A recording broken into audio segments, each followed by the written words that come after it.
Get out of the pool. This party is for respectable family only, not divorced failures." My mother screamed it loud enough for all 50 guests to hear, her champagne sloshing as she pointed at my children like they were trespassing strangers. My 6-year-old daughter Lily started crying. My 8-year-old son Ethan grabbed his sister's hand and looked at me with eyes that asked why Grandma was being so mean. I had no answer. Not then. But as I gathered our wet towels and led my children through that crowd of staring faces, I knew exactly what I was going to do next. Because what my mother didn't know, what none of them knew, was that the beautiful beach house she was so proudly hosting her party in belonged to me. Before I tell you what happened when she found out, let me ask you something.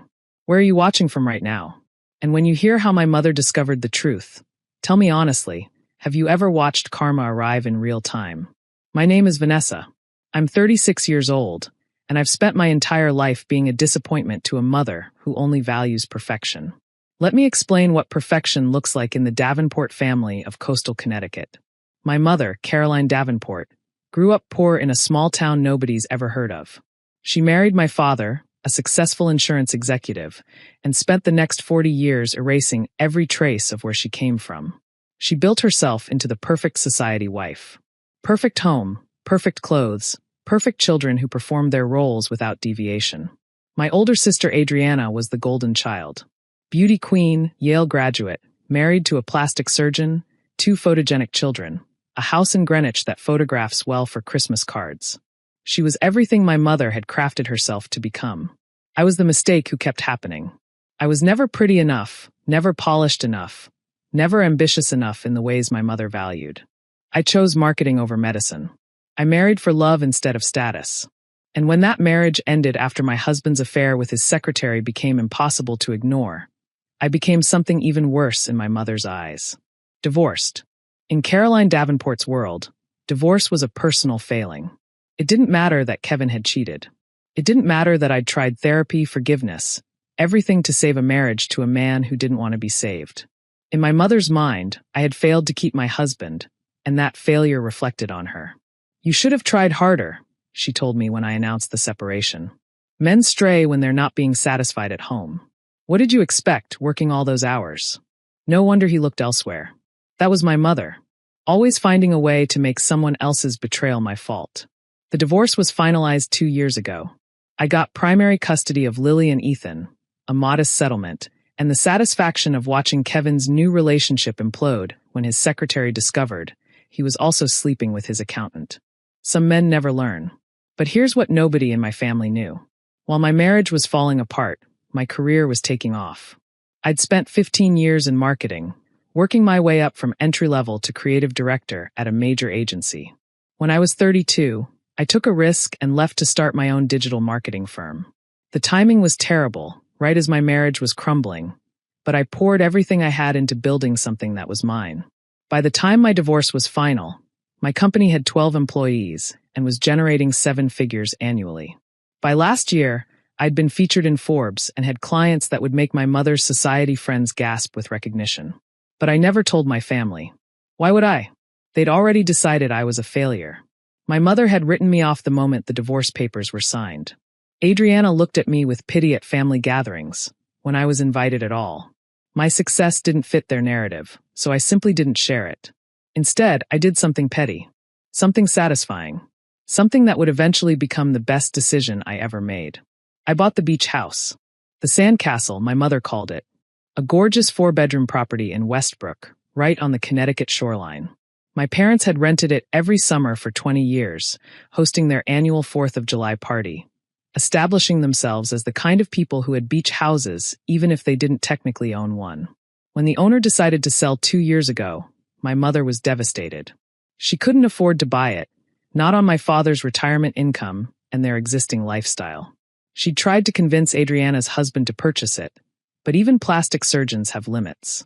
So I bought it, quietly through an LLC, with a property management company handling all the details. I offered my mother a very reasonable lease, communicated entirely through the management company. She never knew her divorced failure of a daughter owned the house she'd been showing off for 2 decades. I didn't buy it for revenge. Not originally. I bought it because it was a good investment, because I loved that stretch of beach, because I wanted my children to have somewhere beautiful to spend their summers. The fact that my mother was paying me rent every year was just a delicious bonus. For 2 years, we coexisted without her knowing. I'd visit during off-seasons when she wasn't there. I'd bring Lily and Ethan for long weekends in September and October when the crowds were gone. It was peaceful. It was healing. It was mine. Then came the 4th of July party. I wasn't planning to attend. I hadn't been invited, actually, just informed through Adriana that Mom's doing the beach party again, with an implied suggestion that I shouldn't come. But my kids had been asking about the beach house, about Grandma's party, about why they never got to swim in that pool they'd seen in pictures.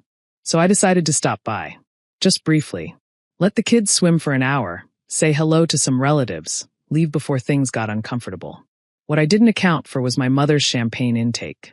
We arrived around 2 o'clock. The party was in full swing, 50 guests spread across the deck and pool area. Lily and Ethan ran straight for the water, while I looked for a quiet corner where I could watch them without drawing too much attention. I'd been there maybe 20 minutes when my mother spotted us. "What are you doing here?" She appeared beside me, champagne flute in hand, her smile sharp as glass. "I don't remember inviting you. The kids wanted to swim. We won't stay long." "The kids?" She said it like they were an inconvenience. "Honestly, Vanessa, this is a family gathering. For actual family. Last I checked, I'm still your daughter. You're my embarrassment." Her voice was low but vicious. "Do you know how many people here have asked me about your situation? Do you know how many times I've had to explain that not everyone's children turn out as well as they should? I should have left then. I should have gathered my kids and walked away. But I was tired. Tired of being the family shame. Tired of apologizing for a divorce that wasn't my fault. Tired of watching my children be treated like secondhand relatives. My children are swimming, Mom. We'll leave when they're done." That's when she snapped. She stormed to the edge of the pool, champagne sloshing, and shouted loud enough for everyone to hear. "Get out of the pool. This party is for respectable family only, not divorced failures." The pool went silent. 50 pairs of eyes turned to watch. Lily burst into tears. Ethan's face crumpled with confusion and shame. I walked to the pool's edge and helped my children out. I wrapped them in towels. I held their wet, trembling bodies against mine and whispered that everything was okay, that Grandma was just having a bad day, that we'd go get ice cream and forget all about this. Adriana was standing nearby, watching. She said nothing, did nothing, just stood there with her perfect husband and perfect children, observing the spectacle like it was entertainment. I led Lily and Ethan through that crowd of staring faces, past the whispers and the pitying looks, out to our car. I buckled them in, turned on their favorite songs, and drove to the best ice cream shop in town. And then I made a phone call. "Sandra? It's Vanessa. I need you to do something for me. The beach house tenant, Caroline Davenport? Terminate her lease. Effective immediately." Sandra, my property manager, paused. "Are you sure? She's been there for years." "I'm sure. And Sandra? When you call her realtor to deliver the news, make sure they know who owns the property. She'll understand." The call went out the next morning. I wasn't there when my mother's phone rang.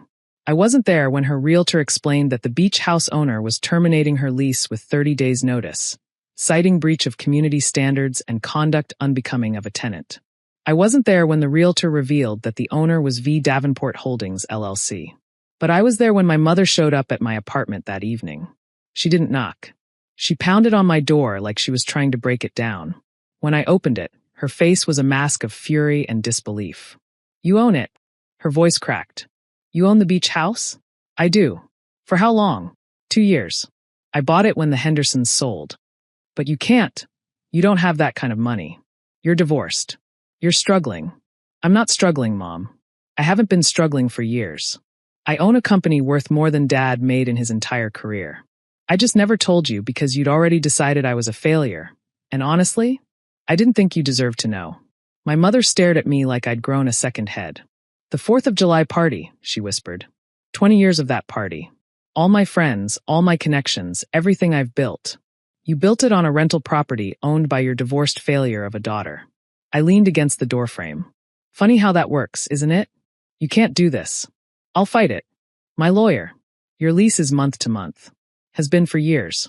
I can terminate with 30 days' notice for any reason." I smiled, and it wasn't kind. "But if you want a reason, You screamed at my children in front of 50 people. You called them failures. You humiliated a 6-year-old because her parents got divorced. That's reason enough for me. They're my grandchildren. No, grandchildren have grandmothers who love them. You've made it very clear that Lily and Ethan don't have that. They have a woman who tolerates them when it's convenient and dismisses them when it's not. I started closing the door. The lease is terminated. You have 30 days. I suggest you start looking for a new venue for your parties. Vanessa, please. Please what? Please forget that you screamed at my kids in front of 50 people. Please pretend that 36 years of being your least favorite daughter doesn't hurt. Please keep paying you rent so you can keep pretending to be something you're not. I shook my head. I'm done, Mom. I've been done for a long time. I just finally have the power to show it. I closed the door on her face. She stood on my doorstep for 10 minutes, crying. I watched through the peephole. Part of me wanted to open the door, to comfort her, to be the good daughter who always forgave. But then I remembered Lily's tears. Ethan's confusion. The way 50 people had watched my children be publicly shamed by their own grandmother. I stayed behind the door until she left. That was 3 months ago. My mother moved out of the beach house on schedule. She's renting a much smaller property now, 2 towns over, without ocean access. Her 4th of July party didn't happen this year. I heard through Adriana that she told everyone she decided to downsize. The beach house is mine now, fully mine, without the complication of a tenant who despises me. I brought Lily and Ethan there last month. We swam in the pool without anyone screaming at us. We built sandcastles on the beach. We ate ice cream on the deck and watched the sunset. Mommy, Lily asked, is this our house now? Yes, baby. It's always been our house. Does that mean we can swim whenever we want? Whenever we want. She smiled so wide I thought her face might break. And in that moment, every dollar I'd spent, every secret I'd kept, every confrontation I'd endured was worth it. My mother has called a few times. The conversations are short and uncomfortable. She's not ready to apologize, not really, not in a way that acknowledges what she did wrong. She's just angry that her carefully constructed image has cracked. Maybe someday she'll understand. Maybe she won't. Either way, I'm not waiting for her anymore. If you're watching this and you've ever been dismissed by the people who should love you most, I want you to know something. Build anyway. Succeed anyway. Buy the beach house anyway. You don't need their approval. You don't need their acknowledgement. You don't need their validation to know your worth. And when they finally realize what you've built while they were busy underestimating you, let them sit with it. Because the sweetest revenge isn't destruction. It's watching your kids swim in the pool that used to belong to your shame. If this story spoke to you, drop a comment below. And make sure to subscribe so you don't miss what happens next.